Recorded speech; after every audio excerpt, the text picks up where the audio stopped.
కరివేపాకు చట్నీకి కావలసిన పదార్థాలు: మినప్పప్పు, పెసరపప్పు, శనగపప్పు, కొన్ని నువ్వులు, జీలకర్ర, వెల్లుల్లి రెబ్బలు, ఎండుమిర్చి, కడిగేసి పెట్టుకున్న చింతపండు రెబ్బలు. ఇది కడిగి ఆరబెట్టుకోవాలి. జీలకర్ర, మినప్పప్పు, పెసరపప్పు, శనగపప్పు, నువ్వులు వేయించి దోరగా వేయించి పొడి చేసి పెట్టుకున్నాము. తయారు చేయ విధానము: 1 టేబుల్ స్పూన్ ఆయిల్,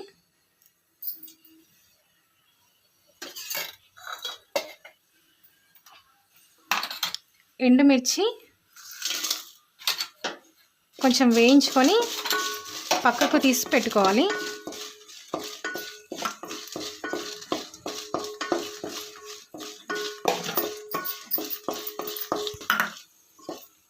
ఇప్పుడు వెల్లుల్లి రెబ్బలు, 1 టేబుల్ స్పూన్ ఆయిల్. ఇప్పుడు కరివేపాకును వేయించుకోవాలి.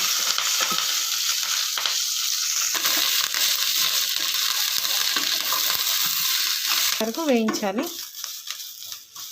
పచ్చి వాసన పోయే వరకు దీనిలా వేయించాలి. ఇప్పుడు వేయించి పెట్టిన కొంచెం చల్లబడాలి కరివేపాకు. ఇప్పుడు మనం ఇంతకుముందు పొడి చేసుకొని పెట్టుకున్న మిశ్రమాన్ని ఇందులో వేయాలి. ఎండుమిర్చి, వెల్లుల్లి రెబ్బలు, 2 చింతపండు రెబ్బలు. మనం మిక్సీ పట్టుకునేటప్పుడు 1½ స్పూన్ ఉప్పుని యాడ్ చేసుకోవాలి. యాడ్ చేసుకొని పెట్టుకున్న తర్వాత ఇది మనకు రెడీ అయిపోయిందండి ఈ చట్నీ.